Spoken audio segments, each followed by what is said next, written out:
This is the legendary story of how sparkling champagne was discovered by accident in the docks of East London. Now, hear me out on this one because it has a slightly tenuous connection, but I'll bring it around full circle. So, we started.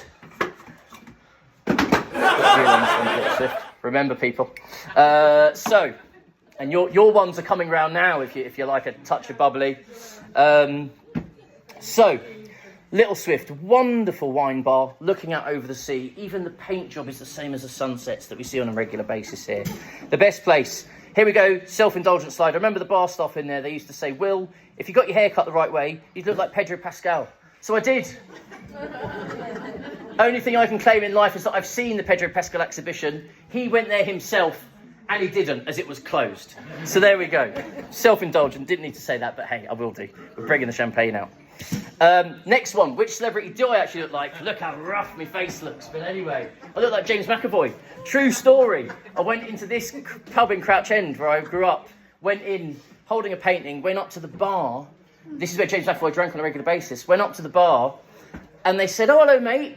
How you doing? I've got this ale on that you'll love. And as soon as I opened my mouth and I didn't have a Scottish accent, they went, oh, God. It's not you, because I was famous for 10 seconds. My dad actually sold his apartment in the same area to James McAvoy. And when the viewing happened, my dad's mate called up my dad on the phone and said, do you know there's a guy who looks just like your son Will in town who's trying to buy on my flat? But anyway, there we go. Everybody, please give everybody glasses and champagne because we have to crown this wonderful tale. So we're going to come back round full circle to the Romans. As we said, Richborough. The Romans landed there first.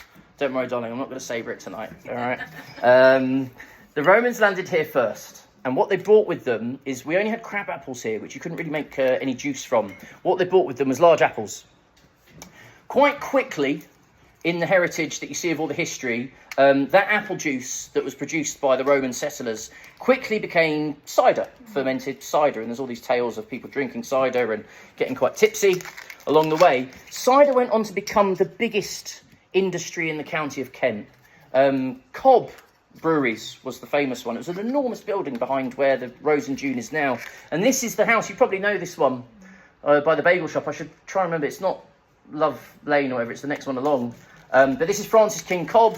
This is his massive house. We were looking at it. When you see these little here, this is not to tie up horses, this is actually to tie a boat to. Those roads used to be waterways that came in slightly inland. King Cobb, he even had a cryptocurrency that was for the employees of his brewery that was worth more than the British pound. So if you worked in the brewery and you got paid in Cobb dollars, they were called, you'd actually have more money in your pocket than if you were paid in pounds. So very cryptocurrency. We invented it in Margate. Yes! I never thought of that one until tonight. Brilliant.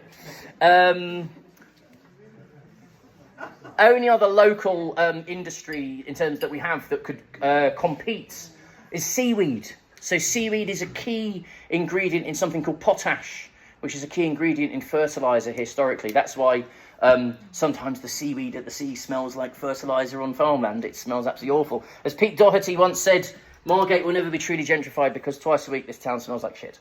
But anyway, Hakel's are revitalising the seaweed industry. And I love them as a brand. They create not just cosmetics, but also packaging substitutes that are sustainable. Wonderful brands.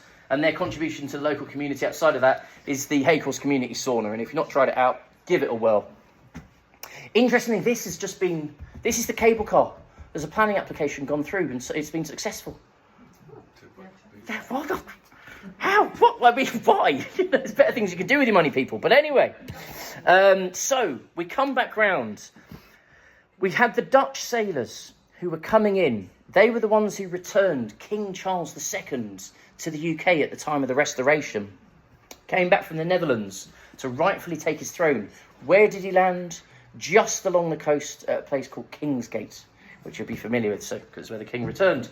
He came, he settled, allegedly he got a taste for cider before returning back to the royal court in London.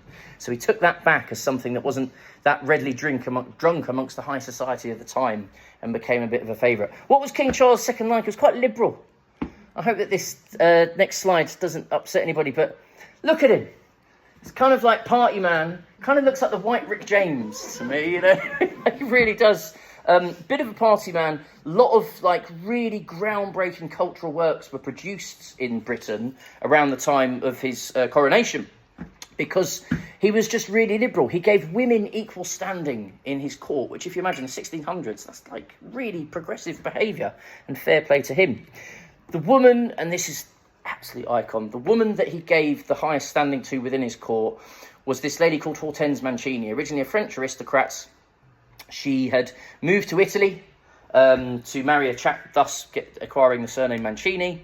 And she was an intellectual, rumoured to be a rampant bisexual. I mean, I just love the sound of this woman, absolute figure that you want in your courts. This is the only other picture of her. Brilliant, right? Sums her up. We love these fruity characters. Now, at this time, in parallel, in the 1600s, still champagne was discovered in a town called Reims, which, funny enough, is twinned with Canterbury. And remember that, because we're going to come around to Canterbury. It was discovered by a monk called Dom... There we go. Yes. Dom Perignon discovered it. As soon as he heard of the still champagne becoming sparkling, he rejected it as a mistake. And he said, this is crass, this is vulgar, this is like the ale, and particularly the cider that the British drink, and we want nothing to do with it. And so they conned a load of Brits into buying slightly fizzy champagne and taking it to England. So all these Brits, they buy them by the barrel load, all of these barrels of still champagne at that, but still it's on the turn. Now, what happened was, and this goes back to the whole storing things underground, they were stored off the ships in the docks of East London. So think, I think I'm trying to remember that pub, Dom, the Limehouse one. You know the one I mean? But anyway, we'll come around to it. Yeah, exactly. Yeah, the Captain Kidd. Yeah, exactly. And they've all got those cellars that are under seawater. And once you take the temperature drop that happens when it goes below sea level, all of a sudden created a secondary fermentation within the barrels of champagne. And there are legendary stories of these dock workers witnessing barrels of champagne starting to explode upon the secondary fermentation taking place. And they'd never seen it because it never took place in France, because it was never reaching those temperatures. So all of a sudden, word got round. There's this sparkling champagne business down in the docks. And like the people at the Royal Court heard of this, and they were like, whoa, we're having some of this, right? So they employed this guy called Charles Evremond to source more and more of these kind of on-the-turn barrels and bring them back over to England. And then the cider makers are the ones who used to meddle around with them and make them sparkling. Simple techniques. As opposed to putting them in a barrel, they would then start storing them in a thick glass bottle. You can see this bottle today, right? Look, it's got a nub. The glass is, compared to a wine bottle, yeah? The glass is twice the thickness. It's got a nub. This all helps the secondary fermentation. And it's got a thick cork. At that time, paper or wax was used in wine bottles by the French. So it couldn't withstand the secondary fermentation, so the bottles used to explode if it happened. So cider brewing techniques were feeding through into the actual hardware, like the technology that was being used, but they'd also add a sugar lump. So you'd add one sugar lump, just like you do with cider, to a bottle of still champagne, and all of a sudden that again would create that rush. Prosecco, apparently, in the ratio-wise, it has 8 sugar lumps in a bottle. That's why the ladies love it. But anyway, right, so, but this guy, Charles Evremond, he was just like this sort of disgraced bohemian poet chap, and he had this silly, hollow job just to get him on the British court payroll, which was the governor of the duck ponds of the royal parks. It was a complete sham, but it was just so he could be the party boy that sourced all of the champagne for them, that the cider brewers of Kent could go, right, here we go, we're going to make this fizzy. Now, this carried on for a really long time, and as I said earlier, that principle that the French had, that sparkling champagne was lewd, crude, and of the Brits, they stuck by it. Have a look at all of the names of the leading champagne houses from that era that are still with us today. Krug, Bollinger, Heidsieck Monopole, Mumm, and Taittinger. And remember Taittinger. Do they sound like French names? German. Yeah. The French, their own vineyards within the area of Reims, the Champagne region, it was run by the German families. The actual French, for 150 years, would not touch their own champagne trade, gave it all away. it was an international success. They weren't just selling it to the Brits, they were selling it to the Russians. You know, and Russia was becoming there more affluent in the, you know, this is getting into the mid-1800s at that point. In Britain, the demand for the French sparkling champagne that was kind of, you know, manipulated on the British shores was the women.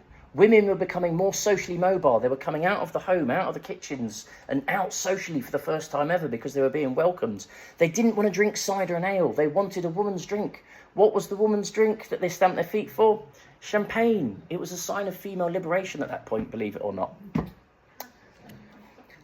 Who was the woman who turned it? Madame Veuve Clicquot. My missus and I watched this film, it wasn't last night, night before. Wonderful. It took 150 years for French-produced champagne to occur. Was it led by a man? Of course not. It's led by a woman. She says, give the women what they want. And she was rated as the world's first ever female CEO. So there we go. Now, as you see, we go through there. Now, this is where the tour becomes full circle. We've talked about the Romans, how their origin story led through to the cider production techniques that then also has fed into champagne and sparkling wine. Now, of course, what do I have in my hand? Is it a bottle of champagne? No. Where's it from? Kent. Just around the corner. It's rated as better than a lot of the French champagne, right?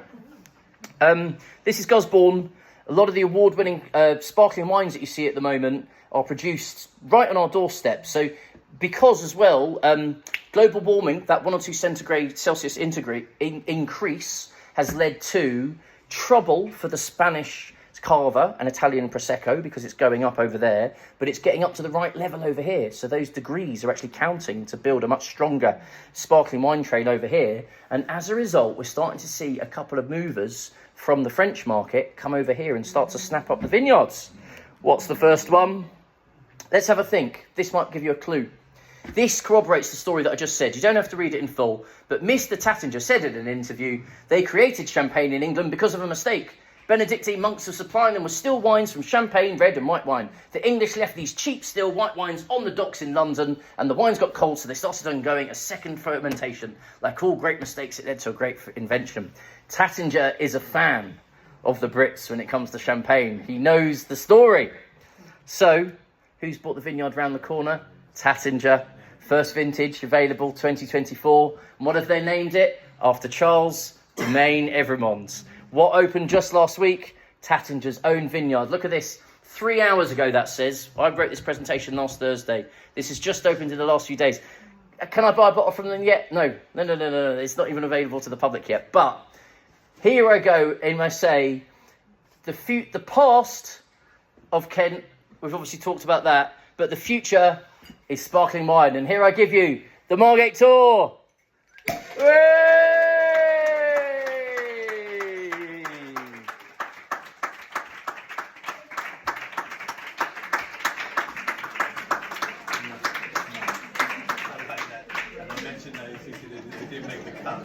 Yeah, it was like, you could put Mick Jagger in it. I'm like, well, that's for the sequel, isn't it? Yeah, exactly. The sequel. Director's cut.